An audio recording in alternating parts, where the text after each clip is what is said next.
Bienvenidos una semana más al podcast sobre inversión y educación financiera, fondos de inversión y valores. Mi nombre es Eusebio Gómez, soy asesor financiero y tengo la misión de hacer las cosas de manera diferente, ayudar a muchas personas a lograr buenos resultados financieros y con ello proporcionarles el conseguir la vida que desean llevar. Si estás interesado en solicitar una segunda opinión sobre tu cartera de fondos, puedes hacerlo. Te recuerdo que puedes enviarme tus dudas sobre cómo tienes compuesta tu cartera de inversiones y te responderé con un diagnóstico de la misma. También puedes enviarme cualquier duda que tengas si consideras que revise algún fondo que tienes en cartera y que no comprendes muy bien dónde invierte, qué comisiones de gestión tiene, etcétera. Para ello, como siempre, os dejo mi dirección de email, que es eusgomez@gmail.com. Bueno, como siempre empezamos recordando la responsabilidad y el aviso legal. El actual podcast tiene un carácter informativo y divulgativo. No supone bajo ningún término ninguna recomendación de compra o de venta de ninguno de los fondos o acciones mencionados en este podcast. La publicación de este podcast es a título personal. Bueno, esta semana os traigo otra interesante entrevista. En esta ocasión voy a charlar con Rodrigo Cobos, que es gestor del fondo Nogal Capital. Antes de empezar con la entrevista, os recuerdo y os agradezco que le deis el like en la aplicación donde lo estéis escuchando, porque de esta manera, pues bueno, ya sabéis que las aplicaciones lo suben a las primeras posiciones y tienen mucha más visibilidad todos los podcasts que tienen muchos me gustas. Perfecto, pues nada, empezamos con la entrevista. Muy buenas, Rodrigo, ¿cómo estás? Hola Eusebio, muy bien, muy buenas tardes. Oye, pues muchas gracias por pasarte por el podcast y dedicarnos tu tiempo, un poquito. Nada, ¿Vale? muchísimas gracias a ti por la invitación, es un placer estar aquí contigo. Perfecto, pues venga, vamos a hablar un poco, vamos a meternos un poco en materia, si te parece. Rodrigo Cobos, gestor de Nogal Capital, háblanos un poquito qué es Nogal Capital. Sí, claro, te cuento. Mira, Nogal Capital es un fondo de inversión de autor que invierte en renta variable, en acciones a largo plazo, siguiendo los principios del value investing más clásico, ¿no? Sí, tratando de hacer lo mismo que hizo Warren Buffett en sus orígenes, con los que consiguió los primeros millones. Uh-huh. Entonces, quizás lo más interesante que te puedo decir de Nogal Capital es que surge de una forma muy natural, ¿no? Porque la idea nace después de... Yo llevo 15 años ganándome la vida comprando y vendiendo acciones, y después de tanto tiempo invirtiendo, la gente empezó a preguntarme y a interesarse en mi forma de invertir, en mis ideas de inversión. Y al final decidimos, principalmente amigos y familiares, ponernos de acuerdo y constituir un fondo de inversión, que es justamente eso, ¿no? Una institución de inversión colectiva. Uh-huh. ¿Qué activos tenéis en la actualidad en el fondo de inversión gestionados? De momento es un fondo muy pequeño, son 1 millón de euros de activos bajo gestión. Uh-huh. Y bueno, eso lo veo como una oportunidad realmente para poder aprovecharse de las acciones menos líquidas, ¿no? Warren Buffett dice que si él volviese a empezar conseguiría rentabilidades muy superiores a las que consigue ahora, porque podría aprovecharse de todas estas oportunidades. Y bueno, pues esa es la idea. Uh-huh. Fenomenal. Háblanos quién forma parte un poco del equipo de inversión, ¿o eres tú? Sí, mira, el equipo de inversión soy yo, porque al final para mí invertir es un poco como esquiar, ¿no? Puede haber un coach, puede haber un entrenador, pero al final las decisiones, nos movemos en un entorno de mucha incertidumbre y en el que hay que manejar muchísimas variables, hay muchísima información y todo llega siempre a la vez. Entonces, la toma de decisión y la responsabilidad de las decisiones, en mi opinión, tiene que recaer sobre una persona. Hay inversores, Warren Buffett lo hizo así en sus orígenes. Es verdad que luego se asoció con el difunto Charlie Munger y lo hicieron muy bien, pero en sus orígenes era una persona y tiene un equipo. Y su empresa son 16 personas. Entonces, lo que te digo, en mi opinión, he trabajado toda mi vida invirtiendo solo. Me siento muy cómodo así, y me parece que es crítico porque, a ver, al final la clave es que no te tiemble el dedo cuando hay que tomar una decisión de comprar o de vender. Entonces tienes que tener muy bien incorporada toda la información toda la información, todo el trabajo de análisis, ¿no? Ujú. Entonces, por eso trabajo solo. Fenomenal. Pues háblanos un poquito de tu experiencia. Pues mira, sobre mi experiencia te diré que es un poco atípica, ¿no? Ujú. Porque yo empecé en esto de la inversión hace, pues ya te digo, hace 15 años, cómo pasa el tiempo. Y empecé en una empresa de trading propietario, que ya desapareció. Y las empresas de trading propietario, no sé si estás familiarizado con ellas, pero en España muy pocas. En el mundo anglosajón, Estados Unidos, Inglaterra, son más habituales. Y básicamente te enseñan una estrategia y luego ya te ponen una estrategia muy básica y luego ya te ponen a funcionar a que tú te dediques a comprar y vender acciones, ¿no? Entonces estuve ahí haciendo trading y tradeabilidad de acciones durante 3 años y si algo aprendí en esa, les tengo que estar eternamente agradecidos a mis jefes antiguos jefes por enseñarme esto, era a comprar a precios excepcionales para luego vender a precios normales, ¿no? Era un poco, de algún modo, llevo mamando lo que es el margen de seguridad desde el principio. Y yo creo que eso es lo que más tarde me llamaría la atención del value investing, que en el fondo la filosofía era muy parecida. A mí me enseñaron a entender cuándo un precio era excepcionalmente excepcional y a qué precio era el que podía vender esas acciones luego de forma enseguida, ¿no?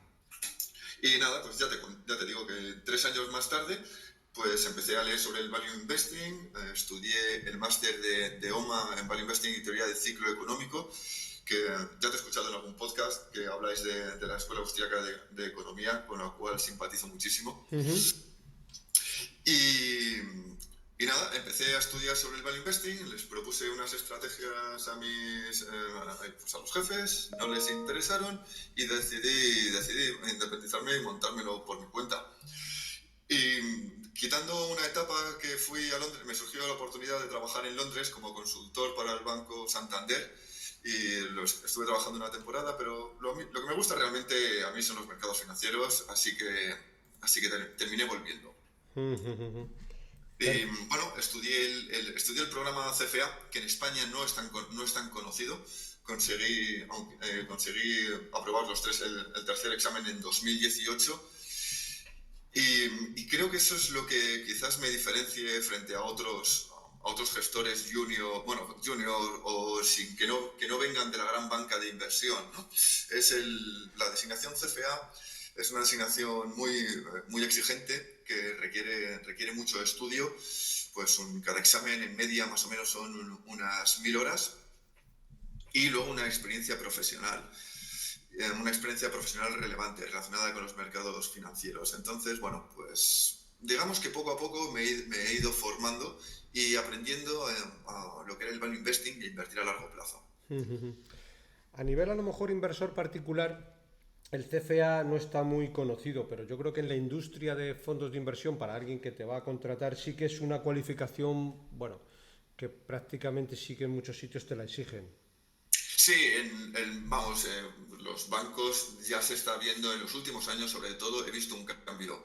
Ya, ya te digo que llevo unos cuantos años en esto y al principio recuerdo que veías los currículums de la gente que trabajaba en la banca, en los grandes bancos y ninguno de ellos. Pero sí, últimamente es verdad que sí, cada vez se está dando más a conocer. Oye, y me parece genial, ¿eh? Que subamos Ujú. los estándares de la industria. Siempre es bueno para todos, exacto.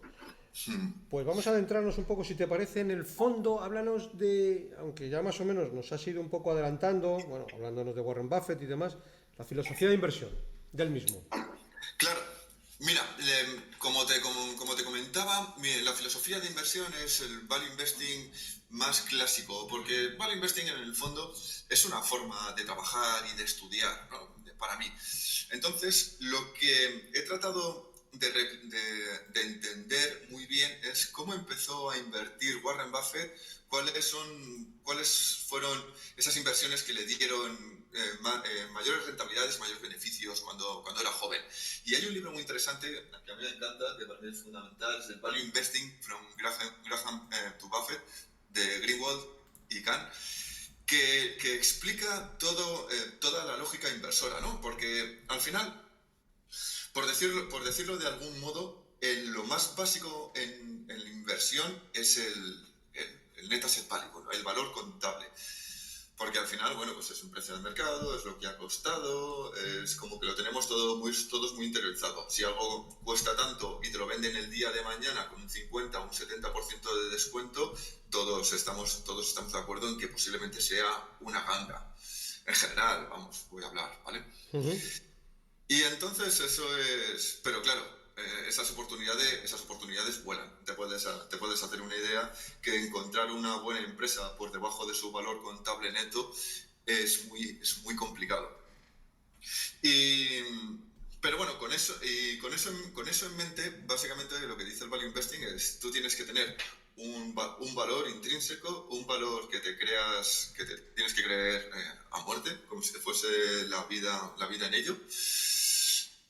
Y una valoración, perdona, quería decir. Entonces, básicamente la filosofía de inversión es definir esa valoración, que ya te digo que, bueno, utilizo inicialmente el Net Asset Value, luego lo comparo con el Earnings Power Value, que son los beneficios normalizados. Hay muchas formas de valorar, pero en mi opinión los beneficios normalizados es la más rica, porque al final dedicas una gran parte del tiempo a leer memorias anuales, a entender la historia de la empresa, a ver cómo ha ganado dinero y cómo espera ganar dinero. Entonces, la normalización de los beneficios, más que una fórmula, es un proceso de entender la empresa. Y entonces, una vez tengo claro muy bien cuál es esa valoración de la empresa, lo que paso es a ver si puedo comprar las acciones con un descuento suficiente, ¿no? Con un margen de seguridad. Es decir, si el precio es realmente excepcional. Uh-huh. Y cuando encuentro ese precio excepcional, lo que hago es simplemente comprar y esperar a largo plazo a que precio y valor converjan, porque al final se demuestra que los buenos negocios, el valor y el precio suelen converger. Uh-huh. Perfecto.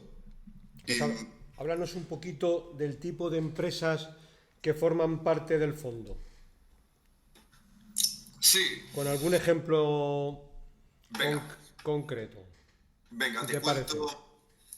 Claro, pues mira, a ver, a mí yo tengo como el prototipo de empresa, ¿no? La empresa sí que más me gusta y que digo, oye, si tuviese que definir cuál es una empresa ideal, ¿Sí? ¿cómo sería? Uh-huh.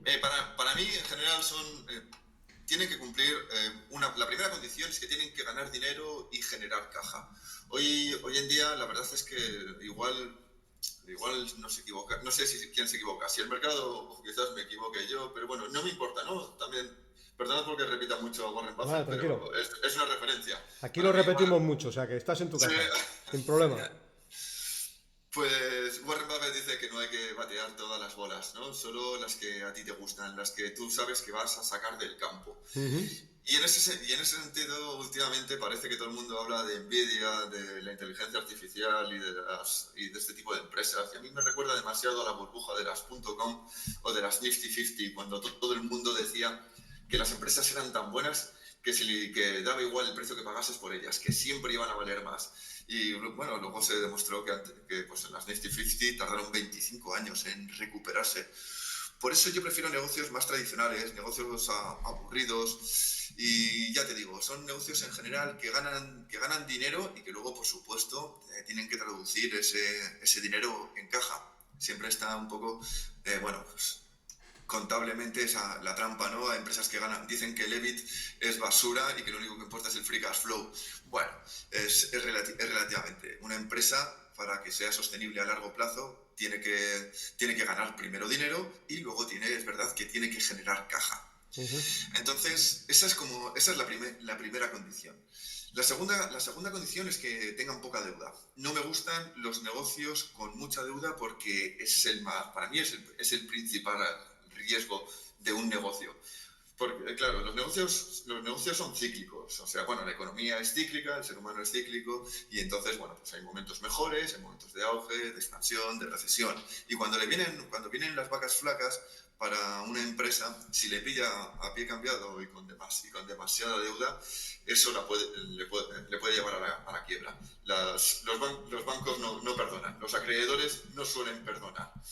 Entonces, en general ya te digo que quitando excepciones en las que tengo muy analizada la empresa, procuro que el endeudamiento sea bajo. Y otra característica también que, vale, esta es son las ventajas competitivas. Todo el mundo, a todos nos gustaría tener, ¿no? Como un caballo, saber quién es el caballo ganador. Y es verdad que esto hay que tomarlo con cuidado, porque identificar lo que es una ventaja competitiva no es tan fácil. En mi opinión lleva muchos años de experiencia. Yo recuerdo cuando cuando estudié el máster de OMA y me hablaban de las ventajas competitivas, vale, sobre el papel es muy fácil de ver, pero luego en la práctica no era tan fácil de identificarlas. Es verdad que hay ciertas métricas que te ayudan a entenderlas, ¿no? Pero claro, ¿cuál es el precio? Además, ¿cuál es el precio de esas ventajas competitivas? Es lo que me pregunto, porque no sé si te acuerdas, pero antes estaba Intel, que era como el líder, decían que la ventaja competitiva era que todo lo que invertía en los nuevos procesadores y que no había forma de que nadie se acercase hasta que apareció AMD. O también tenemos el ejemplo de Nokia, que era el líder indiscutible en teléfonos móviles y de repente no supo adaptarse a los nuevos tiempos y no se volvió a saber de Nokia. Bueno, hay demasiados ejemplos. Las ventajas competitivas, por mucho que Warren Buffett, y aquí le voy a llevar un poco la contraria, por mucho que diga que es mejor invertir en buenos negocios, en negocios excepcionales a precios justos. Bueno, los precios justos. Recordemos lo de los precios justos. Que no vale pagar cualquier PER. Hemos visto todos pagar PERs increíbles por ventajas competitivas, que bueno, ya veremos. Y por decirte el último punto, es Skin in the Game, de Nassim Taleb. Vamos, no sé si has leído el libro de Nassim Taleb. Sí. Para mí es... Jugarse la piel. Que sí. Es un poco para mí es un referente también, sobre todo por su capacidad de pensar, su capacidad analítica, de darle soluciones a problemas del día a día. Y lo de jugarse el pellejo, la alineación de intereses es algo que no entiendo cómo no se... Hay muchas cosas que no entiendo de este mundo, y que la gente no se juegue el pellejo con nosotros es algo que me parece que es fundamental. Me gustan las empresas en las que los directivos son accionistas y les ves involucrados y sabes que si algo va mal son los primeros que van a darlo todo para darle la vuelta a la situación. Y a pesar de todo, una empresa entraña cierto riesgo. Pero claro, el riesgo no es el mismo riesgo cuando un político toma una decisión y ni le va ni le viene, porque el día de mañana nadie se va a acordar de lo que ha hecho, que si alguien se está jugando todo su patrimonio en esa empresa. Y ya, bueno, aprovecho y ya te cuento que en Nogal Capital eso te puedes imaginar que es esencial. Es un fondo de inversión familiar, amigos. Yo tengo todos mis ahorros ahí invertidos como no puede ser de otra forma. Básicamente mi patrimonio lo tengo en Nogal Capital, algo de liquidez, porque siempre es importante tener liquidez, y ya está. Las 30 empresas de Nogal Capital son las que son mis mejores ideas y en las que he confiado mis ahorros y los de la gente que confía en mí. Fenómeno. Pues ponnos un par de ejemplos de empresas para que, bueno, pues los oyentes se puedan hacer una idea de lo que se pueden encontrar dentro del fondo. Claro. Mira, por decirte, la principal posición ahora mismo, porque sí que he encontrado una oportunidad que para mí el mercado no la está entendiendo, es Diversify Energy. Diversify Energy es una empresa que capitaliza unos 400 millones, o sea que es pequeñita, es desconocida. Un amigo gestor me decía que ellos no miraban empresas que capitalizasen menos de 4.000 millones, te puedes hacer una idea. Entonces, Diversify Energy tiene pozos de gas natural en los montes Apalaches, principalmente en Estados Unidos. Y es, por decirlo así, es como el chatarrero de los pozos de gas natural, porque mientras que las empresas del segmento del upstream, de exploración y producción de gas natural, están centradas en los yacimientos y los pozos que dan mayor retornos, esta gente lo que se ha centrado es en optimizar el proceso de explotación marginal y del cierre de estos pozos. Entonces, claro, ajustando muy bien los gastos, ellos han conseguido ganar dinero donde otras petroleras no consiguen ganar dinero. Y para mí lo más interesante es que la empresa tiene cubierta la producción tiene cubierta el precio de venta de la producción del próximo año, 2 años, al 90% mediante contratos de derivados. Los derivados, si los empleas mal, pueden ser armas de destrucción masiva y hay que tenerlos. Pero claro, esto es una operación de arbitraje, es decir, lo que está en la empresa es vendiendo a 2 y pico el gas natural, mientras que a él le cuesta producirlo uno y poco. O sea, tiene un margen del 50% asegurado. Y no solo eso, sino que es que dentro del año que viene, en 2025-2026, la capacidad exportadora de Estados Unidos de gas natural se va a expandir en un 50%. Hay algo que la gente no está al tanto y es que el gas natural en Estados Unidos es 4 veces más barato que en Europa y en Asia. Una, Entonces, una, dime. una pregunta, Rodrigo. Esta empresa, que es de 400 millones de euros de capitalización, digamos que es una empresa, ¿dónde cotiza? ¿En Estados Unidos, Canadá? Esta empresa cotiza inicialmente en Londres y desde hace unos meses también en la bolsa estadounidense. Vale, digamos que es una Y empresa pequeña, una empresa, vamos a llamar, olvidada por el mercado, porque incluso, como tú dices, hay mucha gente que ni siquiera eh, se fija en empresas de 400 millones de euros, porque lo considera demasiado bajo. Pues que te preguntaría, ¿dónde has encontrado esta idea de inversión? ¿Por dónde te vino? bueno, pues esto es una historia larga, porque en 2016 empecé a mirar Euronav, una empresa que tiene petroleros. Ujú. Eh, no sé, se habló mucho de esta empresa hace unos meses porque estaba en la mayoría de las carteras de los fondos value de este país. Y pues ya te digo, me la encontré de casualidad, Euronav la encontré de casualidad porque, pues lo que te digo, revisando empresas que cotizasen por debajo de su net asset value, ¿no? Y el sector de los petroleros, de los tankers, tuvo una burbuja entre 2005, 2010, 2015 quizás, se encontraban muy baratos y bueno, pues de Euronav empecé a revisar todo lo que son los combustibles fósiles. Intento buscar donde la gente no busca. Eso me parece a mí que es la clave para encontrar chollos. Ujú. Y bueno, pues ya sabes, hoy en día está todo el mundo que se vuelve loco con las criptomonedas y con las tecnológicas y tienen totalmente olvidado el sector oil and gas. Entonces, pues nada, empecé con Euronav, me empecé a mirar otras empresas del sector, Exmar también, la tuve en cartera hasta que la OPO, el principal socio, hace poquito. Y ya pues indagando y tratando de entender cuál era toda la cadena de valor de pues eso, todas las principales empresas del upstream, del midstream y del downstream, pues encontré esta pequeña empresa. O sea, mi forma de trabajar, para que te hagas una idea, es mirarlo todo. Ujú. Me gusta mirarlo todo. Cuando empecé en este negocio me di cuenta que no sabías nunca dónde ibas a encontrar esa acción que te hiciese ganar mucho dinero. Entonces había que mirarlas todas, porque había veces que eran conocidas, pero normalmente había que mirar debajo de la alfombra. Ujú. Vale, comentas que tienes en el momento actual un 6% del fondo en esta empresa aproximadamente, ¿no? Sí, bueno, un poco más, el 7%, Vale. porque bueno, ahora ha subido un 10% en las últimas semanas. De media, en las primeras posiciones, ¿qué peso soléis tener? ¿Más Pues cerca del 7-8, por debajo del 4-5?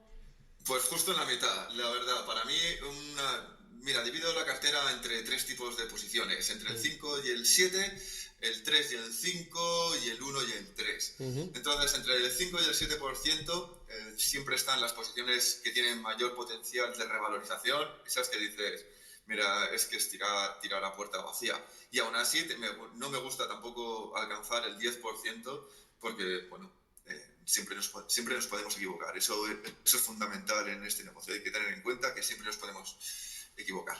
Y bueno, ya te digo, pues tengo un 5 o un 7% en las primeras posiciones. Luego otras que me parece que son unas grandes ideas, pero que a lo mejor el potencial de revalorización lo veo más próximo en torno al 100%, un poco en torno al 100%. Y luego pues algunas ideas que parece que son buenas, pero bueno, si una empresa no se encuentra con un 50% de margen de seguridad, no invierto en ella, básicamente.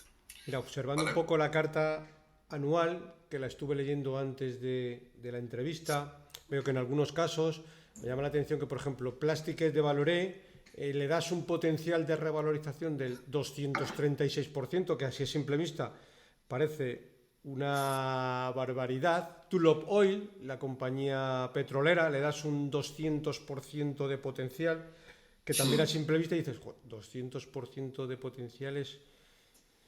Es mucho. Un potencial grande. Coméntanos así un poco a grandes rasgos qué ves aquí para ver ese potencial y que el mercado de alguna manera no está viendo. Vale, vamos por partes. Plastic de Loirem es una empresa que fabrica componentes para automoción Tier 2 y es sus principales clientes pues son Peugeot, Renault, son los principales fabricantes europeos. Estas empresas han sufrido en general, todo este segmento, son negocios muy cíclicos que sufren muchísimo cuando vienen mal dadas, y en la crisis del COVID y con la inflación lo han pasado mal. Pero si nos fijamos si normalizamos los beneficios y si estudiamos los beneficios de los últimos 10 años, te das cuenta de que esperas que el margen en algún momento se recupere. Es decir, ganarse la confianza de una empresa como Renault no tiene que ser fácil. Y entonces, pues ya te digo, confío en que vuelvan a ganar el mismo dinero que estuvieron ganando. Vamos, básicamente que si divides el beneficio, calculas el beneficio medio de los últimos 10 años, pues te sale que está a un múltiplo de un PER de 4. Si un múltiplo de PER de 4, si el mercado, la media es un PER 15, pues es que va a multiplicar por 2. Si le sumas a eso, que es una empresa familiar que está gestionada por Plastic de Loirem, no recuerdo ahora mismo el principal accionista, pero vamos, es el CEO también de la empresa. Aquí pones, en la carta anual pones la familia Findelink. Esa es, justo. Pues entonces dices, mira, es un buen negocio, vamos a seguir, por mucho que la gente se empeñe en que los coches van a desaparecer, cada vez se venden más coches. Hay un tema ahí con el coche eléctrico que yo creo que va a tardar bastante más de lo que la gente lleva diciendo, que el coche eléctrico va a ser la revolución, y el coche eléctrico aporta muchas cosas buenas, pero si sales de las grandes urbes, nadie quiere un coche eléctrico. No hay puntos de carga, los coches no tienen autonomía. Mira, una cosa que me comentaban el otro día muy básica. Un amigo un conocido, iba de Barcelona a Baqueira a esquiar y se tuvo que dar la vuelta a mitad de camino porque el coche se quedó sin autonomía. A los coches eléctricos les queda todavía bastante tiempo por autonomía. Luego hay que ver cómo se reciclan las baterías entonces, por mucho que la gente esté obsesionada con los coches eléctricos, yo creo que a los fabricantes tradicionales y a los fabricantes de piezas para coches tradicionales todavía van a ganar mucho dinero. Y luego me preguntabas por Tullow Oil. Si quieres te cuento de ella. Sí. Sí, bueno. Un poco para que los oyentes también, pues bueno, se hagan a la idea de los potenciales que explicas, un poco, pues bueno, darles el sentido. Claro, hay que entender que el potencial de revalorización es una medida interna. ¿De acuerdo? Entonces, o sea, lejos de pretender que la gente se lo tome, diga, oye, esto hay que invertir en esta empresa, no. Es una forma. Potenciales de revalorización es el trabajo que hago yo para entender cuánto creo que vale esa empresa y solo tiene sentido en ese contexto, en el contexto de todo mi portfolio, ¿no? De toda mi cartera. Pero, y aún así, Tullow Oil es una empresa que tuvo problemas muy serios hace 5 años porque, tenía muchísima deuda que han ido reduciendo muchísimo. Tuvieron el precio del petróleo, los pozos de petróleo estaban contabilizados como a $120, entonces cuando se desplomaron a 70 y a 50 hubo que revisar y ahí perdió muchísimo dinero y estuvo al borde de la quiebra. Creo que perdió como un 90% del market cap en unos días, en unas semanas. Pero después de eso, y claro, si a eso le sumas, no sé si te acuerdas en el COVID que se llegó el petróleo a cero, ¿no? En negativo, vamos. En negativo, justo. En Texas, era la gente. Escuché historias de que la gente iba con los camiones a llenarse los depósitos gratis, a llenar los camiones gratis, porque la gente se tenía que deshacer de los futuros. Fue un momento muy interesante. Porque la gente tenemos todos en mente, ¿no?, que el cero es el mínimo, pero bueno. Pues entonces con Tullow ha pasado unos años malísimos, y además estuvo invirtiendo en nuevos pozos por la costa africana que salieron mal. Y bueno, es lo que Peter Lynch diría un turnaround, que es una empresa que lo ha pasado francamente mal, pero que tiene un activo que para mí tiene mucho valor, y es petróleo. Porque, no sé, el petróleo, por mucho que estemos obsesionados con la huella de carbono, que por cierto soy el primero que me apasiona el monte y cuando veo algo de basura la recojo, el petróleo tiene unas ventajas que no tienen las energías renovables y es la inmediatez. Tú guardas un litro de gasolina en una botella, se la echas a la cortacésped o al coche y eso arranca. Pero a día de hoy con la electricidad y con las baterías, se va mejorando, pero no pasa exactamente lo mismo. Y estamos olvidando lo que va a pasar en todos los países en vías de desarrollo. O sea, el petróleo es una fuente de trabajo y de riqueza, pues en este caso, para Tullow Oil tiene los principales pozos en Ghana. Esa gente también se merece, esa gente también va a querer ganar dinero, va a querer calentar o tener aires acondicionados o poner a funcionar sus fábricas, van a querer tener coches y desde luego no se pueden permitir los Teslas. Así que, el petróleo creo que le queda mucho más recorrido. De hecho, a día de hoy, por mucho que los planes energéticos de net zero digan que se va a empezar a disminuir el consumo de petróleo, lo cierto es que la demanda de petróleo sigue aumentando todos los años. Entonces, cuando encuentras pozos de petróleo que están cotizando con un 75% de descuento, al auditor, el valorador de los pozos de petróleo, pues lo podemos.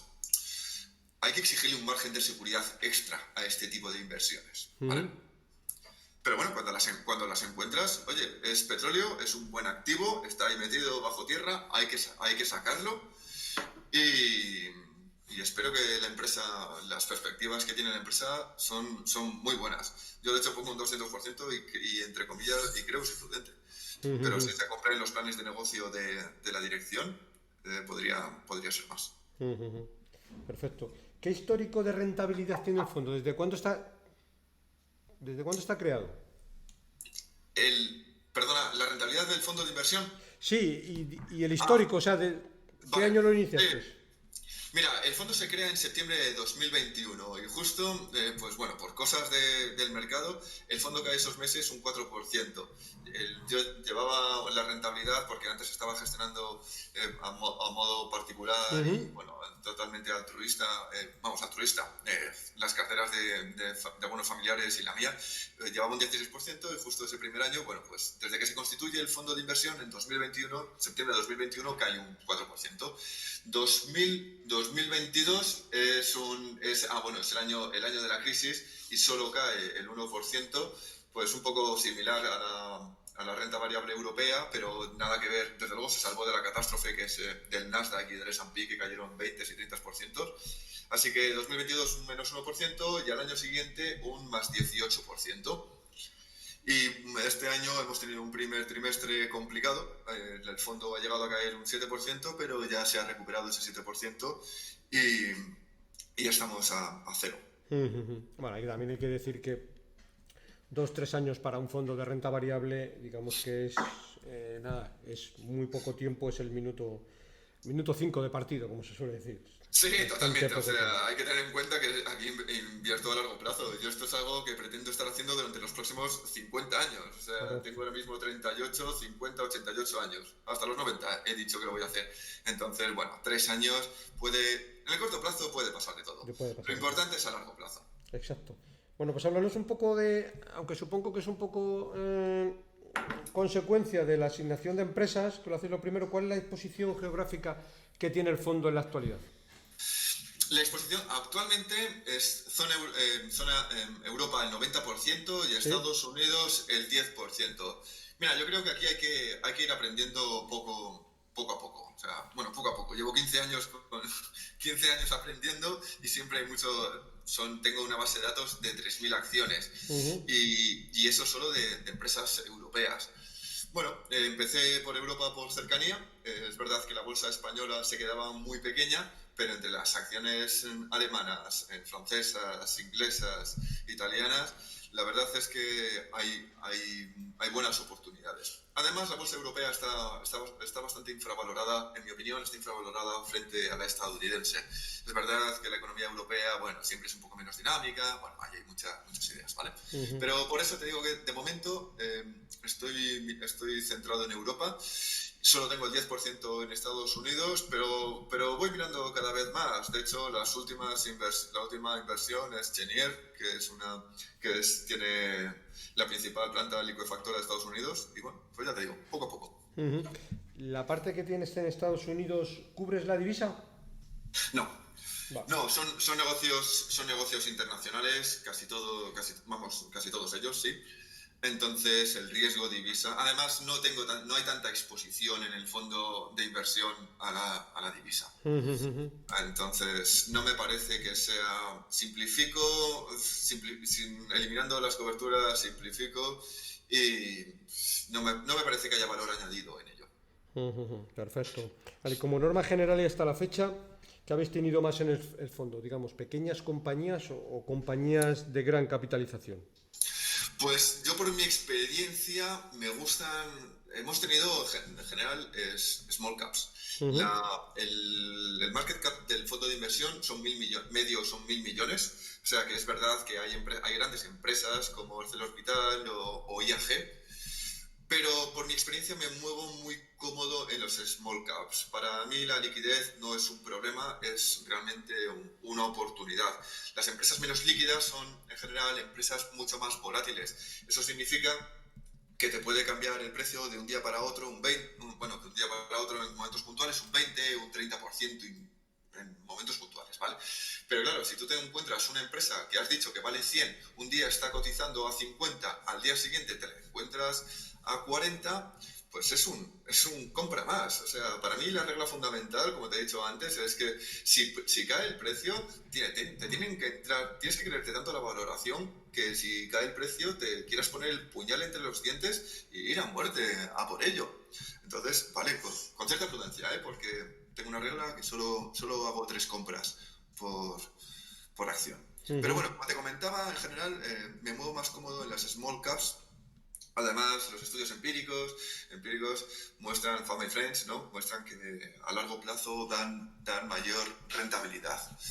Entonces, pues ya te digo, las large caps en general además tienen mayor cobertura de analistas.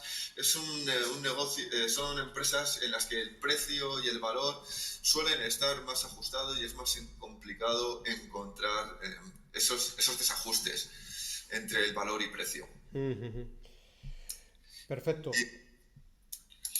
Te iba a comentar, como muchas veces se aprende más de los errores que de los aciertos, ponnos algún ejemplo de alguna tesis de inversión que te hayas equivocado y ¿Y qué has aprendido de ello? Pues pues de los errores así más graves que más me han dolido fue Leoni, un fabricante de cables para coches, Uh-huh. que bueno, era un fabricante tradicional, uno que llevaba toda la vida. Empezaron a salir noticias de que la dirección había estado metiendo la mano en las cuentas y bueno, eso es claro, ves que la acción cae, a ti mantienes la sangre, intentas mantienes la sangre fría, dices, vale, un segundo, que la valoración es un fabricante de coches, lleva toda la vida haciendo buenos negocios, fabricante de cables, perdona. Uh-huh.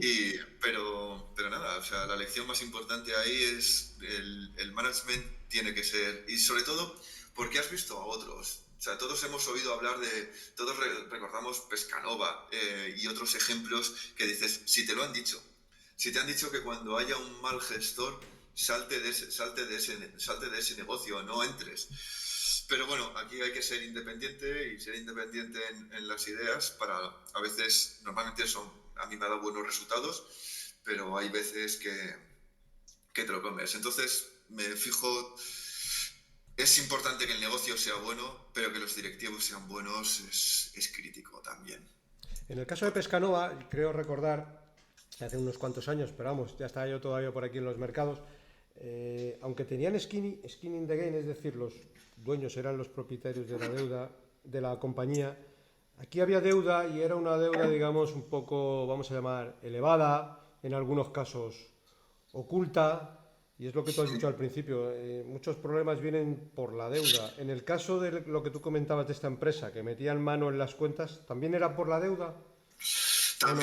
También tenía bastante deuda, y aunque parecía que generaban caja y que le iban a pagar sin problemas, al final lo de la deuda es un filtro que pones para evitarte este tipo de problemas. Claro. A ver, siempre corremos riesgos, ¿no?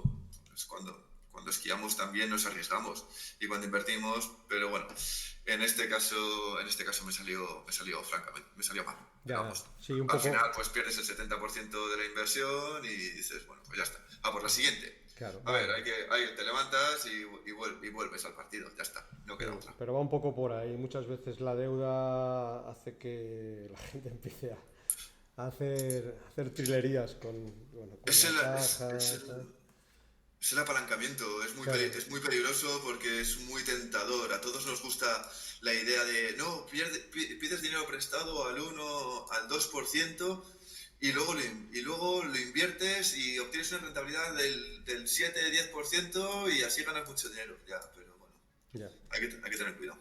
exacto. Sí, sí, así es.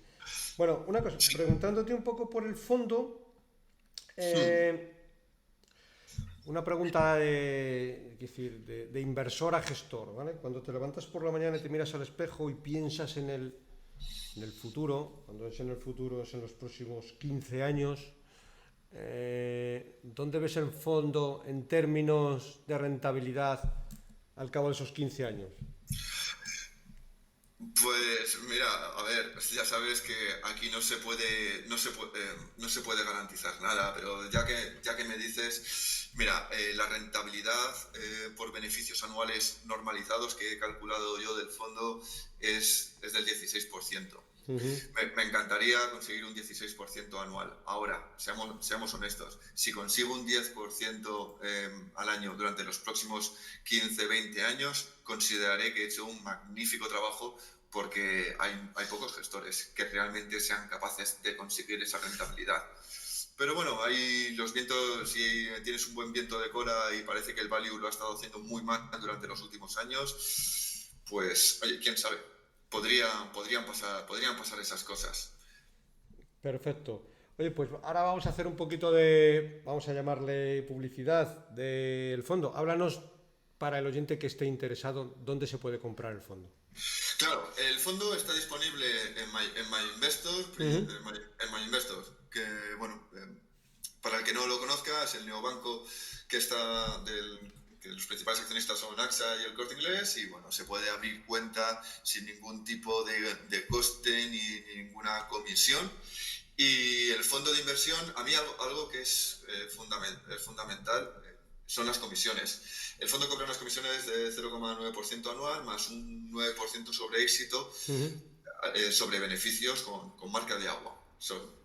Y lo que me parece importante, porque no queremos que atar a los partícipes, es que no hay comisión de entrada ni comisión de salida. Por supuesto, es un fondo en el que yo no recomendaría a nadie que invierta, que no pretenda estar 3, 5 o 10 años.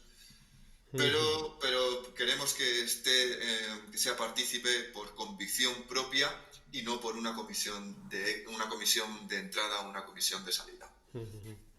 Fenomenal. Pues hemos repasado un poco todo lo que teníamos un poquito por repasar. Como yo digo siempre en estas entrevistas, si consideras que nos hemos dejado algo, habla ahora o calla para siempre. Así que es el momento de, lo que consideres adicional. Nada, solamente, por terminar así, ¿no? Decir que es un fondo de autor en el que están mis mejores ideas de inversión, que llevo 15 años ganándome la vida con esto y que espero estar aquí durante los próximos 50 años invirtiendo nuestros ahorros. Así que nada, está todo el mundo invitado a apuntarse. Fenomenal. Pues dicho queda, pues agradecerte mucho tu tiempo de pasarte por el podcast, ¿de acuerdo? Muchísimas gracias, Eusebio, por tu tiempo y por la oportunidad de estar aquí con vosotros. Perfecto, pues nada, el placer es mío. Un abrazo. Bueno, pues como siempre me despido de todos vosotros, recordando que para cualquier consulta o comentario sobre este podcast puedes enviarme un email a la dirección eusgomez@gmail.com. Si te ha gustado el programa, te agradezco que le des un me gusta en la aplicación donde lo estés escuchando. Un saludo muy cordial, paciencia y buenas inversiones.